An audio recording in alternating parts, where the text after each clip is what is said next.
Tad šis ir mans jaunais buss, pamatīgi te ņemos ar visādiem šķūņingiem, ņemu nost visus vadus, kas nāca te invalīdu transportam un tā tālāk.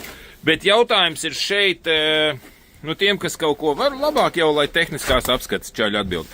Skaties, te zem sēdekļi ir šitāds plastmas, ja to plastmasu norauj nost, pasties, tur baigi daudz vieta izbrīvējās. Vispār šitos plastmasus viss, ja noņem nost. Izbrīvējas daudz vieta. Jautājums ir, vai ar šādu izskatu sēdekli var iziet tehnisko apskati, ja nav uzlikts šis te plastmasas virsū. Jo, zin kā, te varbūt ir kaut kāds salona drošības, lai cilvēki atsitoties nenositās vai vēl kaut kas. Saprotat jautājumu? Vai es varu braukt uz tehnisko apskati bez šiem plastmasiem un vai nedabūšu divnieku? Man tā tehniskā apskata pēdējā laikā šausmīgi stresu uzdzen.